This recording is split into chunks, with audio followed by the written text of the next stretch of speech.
आज का डेली माना आपके लिए पास्टर माइकल फर्नांडिस की ओर से। एक अलग यीशु, अलग आत्मा और एक और सुसमाचार।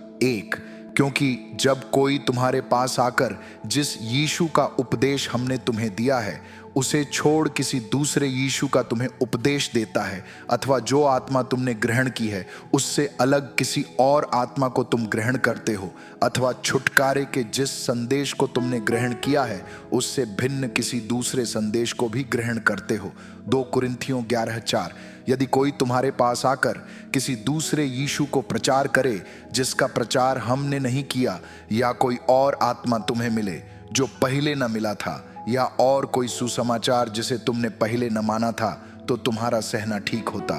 2 कुरिन्थियों 11:4। ध्यान दें कि उपरोक्त वचन में हमें अनुसरण करने के लिए गुमराह होने के बारे में चेतावनी दी गई है।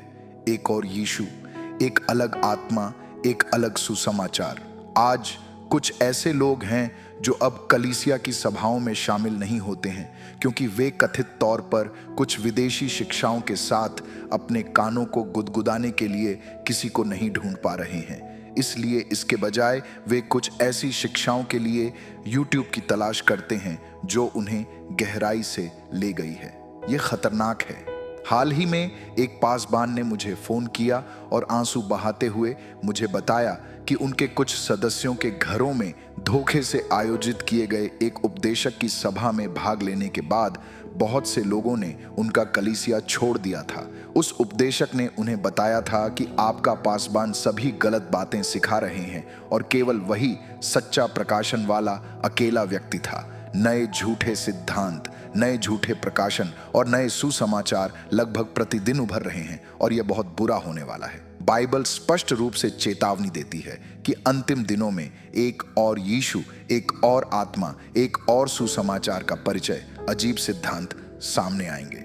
2 कुरिन्थियों 11:4। आज भी एक संगठन व्यवस्था है जो सिखाता है कि यीशु मसीह एक मिकाइल महादूत है। यही है एक और यीशु का प्रचार करना।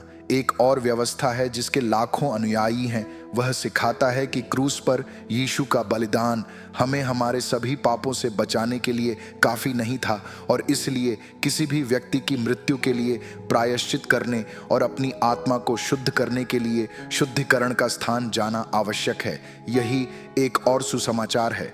शब्द एक और सुसमाचार का अर्थ है उल्टा फुल्टा करना, किसी बात को गुमराह करना। जो लोग सुसमाचार को उल्टा फुल्टा करते हैं व्यक्ति के स्वभाव और मसीह के कार्य को भ्रष्ट करते हैं और उसमें जोड़कर नष्ट करते हैं। और फिर एक ऐसा व्यवस्था है जो पवित्र आत्मा के बारे में सिखाता है कि वह सर्वशक्तिमान परमेश्वर की केवल एक अदृश्य शक्ति है, न कि एक व्यक्ति। यही एक अलग आत्मा है। आज लोगों को यह कहते हुए सुनना बहुत आम है कि पवित्र आत्मा ने मुझे ऐसा करने के लिए अगुवाई किया, पवित्र आत्मा ने मुझे यह विश्वास करने के लिए अगुवाई किया। इतना भ्रम तो केवल लोगों की अपनी खुद की आत्मा को सुनने का परिणाम है। जब हमें जो करने की जरूरत होती है वह परमेश्वर के उस वचन की ओर लौटना है जिसे आत्मा ने पहले स्थान पर प्रकट किया था। यदि आप जो सुन रहे हैं वह परमेश्वर के वचन के अनुरूप नहीं है तो आप एक अलग आत्मा को सुन रहे हैं। आइए अभी हम प्रार्थना करें। पिता, आपका वचन मेरे हृदय को दृढ़ करे और मेरा हृदय को बदल दे। मुझे सही लोगों से जुड़ने में मदद कर। मुझे और मेरे परिवार को झूठे सिद्धांतों से दूर रख। यीशु के नाम में, आमीन।